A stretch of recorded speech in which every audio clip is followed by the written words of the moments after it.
Welcome to the Society of Critical Care Medicine's Critical Care Podcast.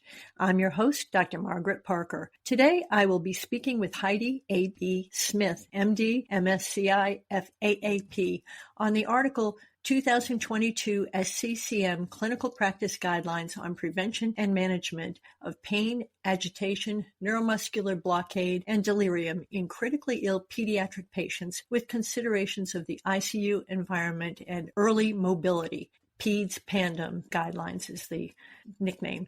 This was published in Pediatric Critical Care Medicine in February 2022. To access the full article, visit pccmjournal.org. Dr. Smith is an associate professor of pediatrics and anesthesiology at the Monroe Carroll Jr. Children's Hospital at Vanderbilt. Welcome, Dr. Smith. Do you have any disclosures to report before we start? Well, thank you, Dr. Parker. It's a pleasure to be here today. My only disclosures are that I currently have NIH funding through NHLBI for a pediatric-specific sedation study. Okay, thank you. Heidi, would you start by talking about why it's important to have pediatric guidelines on pain, sedation, and delirium? That's a great question. And I was recently reading an article from one of our pediatric colleagues, really struggling with how to move forward on implementation of sedation per se in their ICU. This was just after the PAD guidelines came out for adults through SCCM. And the whole focus on an appropriate focus on having patients more awake and interactive while they are on mechanical ventilation for adult patients. And this team of clinicians were struggling with that, in that their toddlers and preschool age children increasing potentially the risk of device removal, et cetera, as they were having them more alert, so to speak. So what is the right alertness for pediatric patients? And so the question really began of where do the PAD and the PADIS guidelines put us as pediatricians and pediatric caregivers?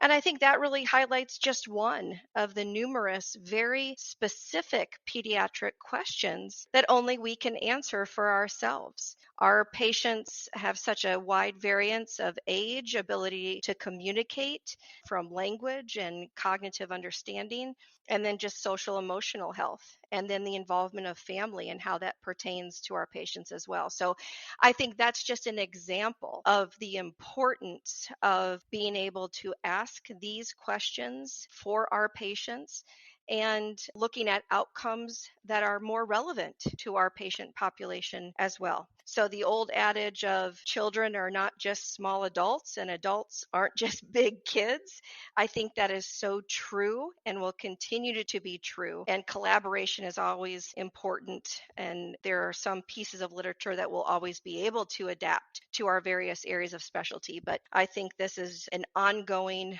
legacy and will continue to be necessary to look at pediatric specific questions and answers. What specifically in the new guidelines do you think provides new insight for the pediatric critical care clinician? So I think one thing that actually a lot of adult clinicians may be surprised at is the focus on delirium that we have in the guidelines. And that really, to many of them, will be, well, that's somewhat old news. We've been doing this for 20 years now, so to speak. But I think it's easy to forget that it's only been in the last decade that we have been able to create and validate reliable tools for the monitoring of delirium at the bedside. We have had an explosion of delirium-specific medical literature in the last 7 years, speaking to delirium epidemiology specifically among pediatric patients. And from that, we've been able to demonstrate that there are specific risk factors for children to develop delirium, and also delirium is associated with very important outcomes, such as longer time on ventilation, longer time in the ICU, and even mortality. And so to speak that out into reality again, it's not to point out that pediatric caregivers that have had a difficult time kind of rationalizing what is delirium and how does it really pertain to my patient. I think the guidelines points out the answers of what delirium is, that you can and should assess for delirium at the bedside, and that it does matter. And that will actually, I think, be a not surprise, maybe is a little bit too big of a word, but I think it will be an important foundation for many pediatricians and pediatric specific caregivers to transition their practice at the bedside. There's been a lot of focus on the use of antipsychotics in the treatment of delirium. How do the guidelines address this in children? So, this is a big question. And I think this pertains not just to haloperidol and atypical antipsychotics alone, but also just on the treatment of delirium. I think we all would love to have a magic drug, a drug that allows us to sedate as we would need to sedate, to protect a child, to provide adequate ventilation, and yet have none of the risks that are associated with those sedatives, including the development and duration of delirium. But that's not the case. And so there has been a lot of focus on use of these drug classes to help decrease those risks and exacerbate acute brain dysfunction. But I think we have to first acknowledge that there have been no significant RCTs for the use of haloperidol or atypical antipsychotics for the management of delirium in pediatric patients, and that furthermore, there's no FDA approval currently for use of these agents for delirium in pediatric patients. And so while there's obviously adult literature from the New England Journal of Medicine where Gerard and colleagues demonstrated that there was not a significant difference in delirium duration in adult patients with delirium that received haloperidol or ziprasidone versus placebo, it still comes around, and the guidelines at least address to some extent, is there a place for these medications in pediatrics? So we specifically, although there is some degree of literature regarding safety in that there are case reports and case series, some retrospective studies, and then also some smaller prospective studies in pediatrics using atypical antipsychotics and haloperidol with delirium manifestations, we believe that use of these drugs should be limited to those patients with severe manifestations. And what do I mean by that? When we speak about patients with delirium, all patients with delirium will have those core features. Specifically, you hear us talk about inattention and acute fluctuation or change from baseline mental status. But then each patient may differ with how they manifest acute brain dysfunction. So depending on if their excitatory or their inhibitory neurotransmitter systems are more dysregulated. So that's why you see these patients that might have hyperactive delirium or seem more agitated or combative versus patients with hypoactive delirium, which may seem more somnolent or just not quite engaged with family as normal. So these are the patients where the parents will say, this child is just not my child. Something is just not quite right, but we don't see that as being abnormal. And so it is really more those manifestations when they become severe on those continuums where we are thinking about use potentially, in particular, of some atypical antipsychotics. Now, there are also a lot of reports specifically using these drugs as a means to improve sleep-wake cycle disturbances, in that also can exacerbate delirium. And then also, is there a place to use those drugs, particularly when, let's say, the agitation, that manifestation of delirium, is really requiring something in order to abvent further harm, like a child pulling their breathing tube out? So if you're going to have to use something, is it better to use, let's say, Haldol versus a sedative? So I think there are a lot of, I know I'm kind of hem-hawing around the answer, but the guidelines at least provide some construct to say, look, when there are severe manifestations of delirium, we think that this is still an important consideration to think of this drug class, recognizing that just further sedating these patients may actually make their delirium and thus their agitation even worse. But there clearly has to be much more research in this area, and therefore the guidelines just can't provide much more direction than that at this time. The ICU Liberation Bundle is geared towards the implementation of the A to F bundle that helps engage the medical team to discuss sedation and pain management in the setting of weaning ventilation, avoiding delirium, mobilizing patients, and involving family. What are some issues regarding sedation that these guidelines address? So I think that the guidelines in many ways pointed out to many of us what we didn't know. We recognize that there is a need to provide anxiolysis and comfort to our patients. That's a necessity, right? But the time of sedating in this belief that it alone prevents trauma or prevents memories of the ICU experience, that time has really come to a close. So this is where it is in between, where we think that there is a goal, there is a focus on allowing these patients to be more awake, more alert, decreasing that exposure to sedation with risk of obviously delirium. But on the flip side, we still have to figure out how do we best get them there? These questions of where is my patient now? Where do I want them to go? And then how do I get them there? And I think the guidelines do a good job of pulling us back to basics and saying we can ask all these questions, including choice of drug. Okay. But because there is not some magic drug out there that we can give without concern of risk, we have to get back to assessing the patient. And the assessment, I think, is what you'll see driven throughout the guidelines. Assessment of pain, assessment of sedation, assessment of delirium, assessment of iatrogenic withdrawal syndrome, etc. And so it is really truly pulling back to being willing to assess the patient, point out what my target level of sedation should be, and then trying to lessen drug exposure through those mechanisms. Because again, we're not at the point to where we have all of these other creative ways in which to provide anxiolysis without the use of some degree of pharmacologic intervention. The guidelines also, I think, we focus on choice of sedation.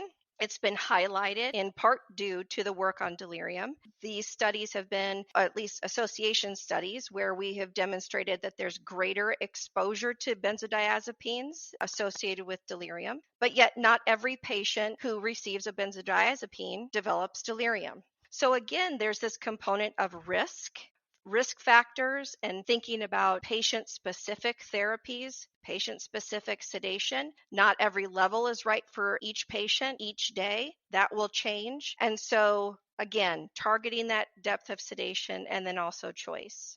The guidelines also do support the preferential use of dexmedetomidine as a sedative choice, being safe and efficacious for particularly patients who are postoperative cardiac patients and those undergoing early extubation from operative procedures. But again, more work needs to be done on not just dexmedetomidine, but other sedatives as well. One drug doesn't fit every patient, and that will continue to be an issue for our pediatric patients. And then finally, specifically talking about sedation, we really try to focus on non-pharmacologic interventions as well. And they may prove to be even more of a benefit in improving satisfaction among our families and family caregivers. And I believe there is so much more to the efficacy of non-pharmacologic interventions than either what we've studied so far. But I also think it just takes a little bit more effort. And sometimes, between the severity of illness, the other issues going on in the ICU, patients coming and going, sometimes focusing on those non-pharmacologic pieces can be very difficult. And so institutions that implement these strategies in a functional way, I think will provide all of us a huge light in being able to, again, combine this non-pharmacologic and pharmacologic balance beam that we have to be on for our pediatric patients. What new approaches to pain management for pediatric patients are addressed in the guidelines?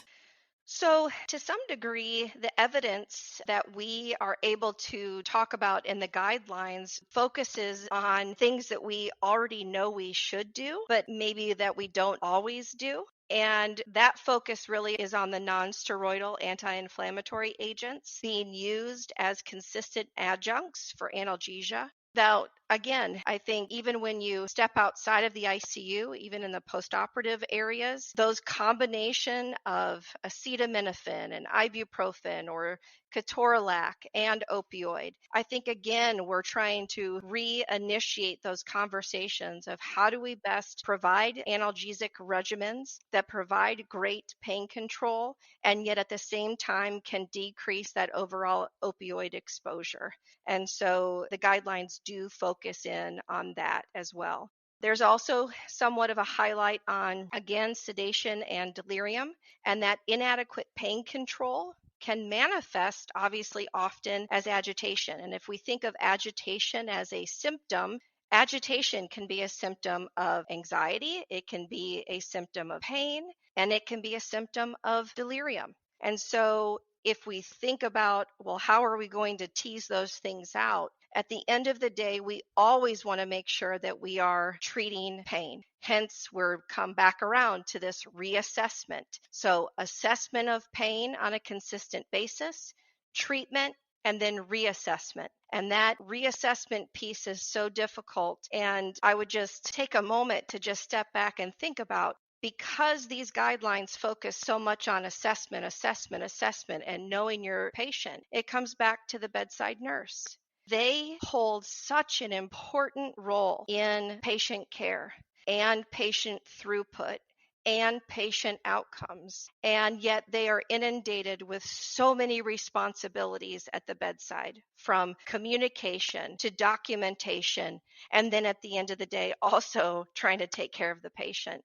And so I continue to believe, and I think the group in general, even though the guidelines obviously don't specifically touch on this, is just how important it is to support the nursing role at the bedside, and how as we move forward as a community, that finding ways to better support them in doing either less documentation or having support for other people to document, or using more electronic medical record documentation to where our nurses can spend more time physically at the bedside with the patient, it just becomes so important. So quickly, I had to get that in there. I couldn't agree with you more. And then finally, just as we talked about with sedation, is the importance of non-pharmacologic intervention. So here we do highlight music therapy and non-nutritive sucking as pieces or adjuncts to pain control or analgesia in our pediatric patients. Obviously, our neonatal ICUs have been utilizing non-nutritive suckling for a long time. But, once they get to the pediatric ICU, we have so many different age ranges. It just may not be a focus for us, but particularly in the cardiac ICU, a huge percentage of those patients are going to be our neonates and our young infants. So again, pulling those normal things that we would normally do for our children if they were at home. It doesn't matter if they're at home, they're sick, they're in the ICU, they're anywhere else. Those very native manners in which we provide self-soothing becomes important. And so the guidelines do touch on that. We've talked about sedation and analgesia, but the management of these often requires the use of opioids and sometimes benzodiazepines, leading to iatrogenic withdrawal. What are the ways in which we can optimize monitoring and or management of iatrogenic withdrawal syndrome? I think one of the things that came to light as part of our literature reviews and the discussions that the subcommittees had on the task force was really a realization during this decade-long journey we had. We saw the initiation and the ramped up use of dexmedetomidine in the ICU. And during that time, literature changed, particularly in the withdrawal area, because we, I think, thought that with the use of dexmedetomidine, that would decrease iatrogenic withdrawal. And what we instead saw were patients reported receiving not just benzodiazepine, not just opioids, but also dexmedetomidine, and that it wasn't a use one, now we don't have to use the others. And so that makes sense, obviously, because each of those drugs has a different reason for using them. But on the flip side, part of this became the culture and the way we utilize all of these drugs. And so withdrawal, even from dexmedetomidine, which I think many of us thought would never cause withdrawal, we began seeing reports of this in the literature. Some symptoms very similar to what you would see with opioids or benzodiazepines and would be picked up to some degree using scales such as the WAT1 as you're assessing for withdrawal of opiates or benzodiazepines, but yet very important distinct features such as hypertension or tachycardia. So yet another example how if we don't begin to consider tying in choice of drug with the way we use it, our depth of sedation, the question of targeting sedation, if we continue to use any drug in high doses, high exposure, we create a truly iatrogenic complication that we would hope that we could begin to influence or change down the road. So the guidelines demonstrate and they talk about the importance of identifying withdrawal, routinely monitoring for that, particularly in patients that have received opioid, benzodiazepines, among other drug classes for over a certain period of time or a certain drug exposure. But that also further work needs to be done to recognize whether or not current tools such as the WAT1 is the best tool to assess for particularly alpha-2 agonist withdrawal such as dexmedetomidine. So it really highlights assessment, reassessment, alternating the way in which you utilize sedatives and opiates, and then the need to study and validate tools to assess for withdrawal specifically from dexmedetomidine. The PADDES adult guidelines touched on sleep and immobility. What are some highlights from the optimization of the PICU environment in the pediatric guidelines? So one area we were relatively surprised at the lack of pediatric literature was in regards to the optimal use of the family to decrease whatever, meaning could decrease need for analgesia, decrease need for sedation, optimizing the sleep-wake cycle, better communication with the medical team, decreased time on mechanical ventilation. We actually thought that there would be more literature out there to support what we already innately felt was a really important piece to pediatric care. And I think we also kind of giggled because when the PAD guidelines for adults initially came out and they talked about the A to F bundle and F obviously being family involvement, I think most pediatric caregivers were saying, yeah, no duh, of course that's important. And yet, when you look at the literature, you would think we didn't already know that. And so I think, again, coming back around to, and this was somewhat of the story throughout the guidelines and the work that the task force did, is that we as pediatric caregivers, we do so many wonderful things. What we haven't done consistently, I think, is consistently publish what we're doing and asking questions in a very strategic way and working together. And it's gotten better and it's getting better. But nonetheless, I think those things still need to come to the forefront, which is why the guidelines also specifically focus on every single section. So from pain to delirium to early mobility, they focus on those questions that we were not able to answer because of the lack of literature. So while there is some evidence that family presence does decrease the amount of analgesia and sedation required, it's still not as robust to be able to give very strong recommendations of the how and in what way to best implement their presence. I think the other thing that we wish we could have spoke of more specifically, and I think many studies will focus on this moving forward in pediatrics, is the effect and impact of sedation or pain management on not just delirium, but long-term outcomes such as post-traumatic stress symptoms, both in the child and the family. And we've had some great data already, but those questions were not focused on in the guidelines. And I think the entire task force still feels like those are areas for future consideration. And then you asked about sleep and immobility. So coming back around to early mobility and sleep hygiene, I think those are hugely important areas for our ongoing research and study and to utilize those in the ICU. The guidelines were able to at least highlight feasibility and efficacy of early mobility programs in the guidelines, but there is still just not enough data to drive a lot of strong recommendations for early mobility as of yet. And that's the same for sleep hygiene. But I think as a pediatrician, I can only think of nutrition as being as important as exercise and good sleep in healthy children. And if that is the case at home, then how can it not impact these patients when they are sick? So I think this will become a major frontier and turning point for the ICU environment and how it pertains to our pediatric patients moving forward as well. What recommendations do you have for units or institutions that want to implement the guidelines?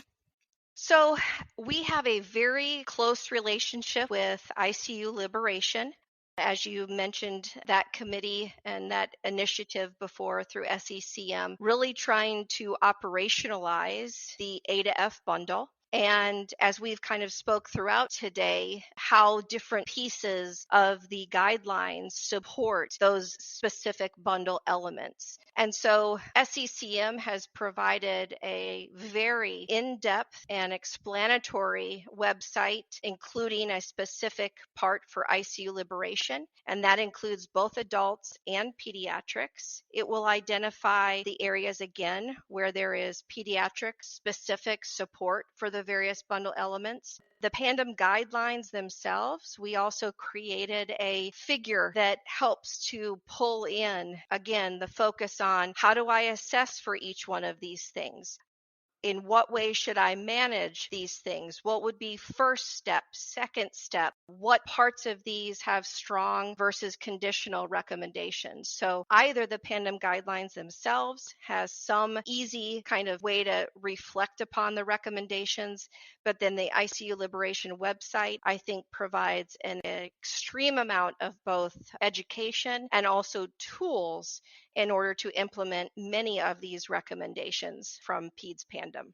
Thank you very much, Heidi. You've given a great overview of the guidelines and the important work that has been done and that is yet to do. Do you have any final comments you'd like to make? I just so appreciate being part of this process. And I appreciate all of the hard work that our colleagues did on the task force, those that were able to stay until the end and those that were there for the conception of this guidelines task force. I would continue just to encourage people to continue to think about how important assessment and knowing your patient is. I think we all felt that throughout these guidelines, truly knowing where your patient is now, knowing where you want them to go, and then discussing how to get them there with a very diverse and interdisciplinary team by far will get us down the road farther and get our patients liberalized from both the mechanical ventilation and the ICU. So anyway, just keep on keeping on, and I so appreciate you all listening today. Thank you very much. This concludes another edition of the Critical Care Podcast. For the Critical Care Podcast, I'm Dr. Margaret Parker. Margaret M. Parker, MD, MCCM, is a professor emeritus of pediatrics at Stony Brook University in New York and is the director of the Pediatric Intensive Care Unit, ICU, at Stony Brook University Medical Center. She is a former president of the Society of Critical Care Medicine and currently serves as associate editor of Critical Care Medicine and senior associate editor of Pediatric Critical Care Medicine. In her role as associate editor, Dr. Parker conducts interviews with authors of pediatric critical care medicine articles and other pediatric critical care experts Dr. Parker received her Bachelor of Science and medical degrees from Brown University. She trained in internal medicine at Roger Williams General Hospital in Providence, Rhode Island, USA, and in critical care at the National Institutes of Health, NIH, in Bethesda, Maryland, USA. She spent 11 years in the critical care medicine department at the NIH, where she was head of the critical care section. In 1991, she accepted a position in the pediatric ICU at Stony Brook University and became the director of the unit, where she served for 27 years. Join or renew your membership with SCCM, the only multi-professional society dedicated exclusively to the advancement of critical care. Contact a customer service representative at 847-827-6888 or visit sccm.org/membership for more information. The Society of Critical Care Medicine podcast is the copyrighted material of the Society of Critical Care Medicine. All rights are reserved. Statements of fact and opinion expressed in this podcast are those of authors and participants and do not imply an opinion or endorsement on the part of the Society of Critical Care Medicine, its officers, volunteers, or members, or that of the podcast commercial supporter.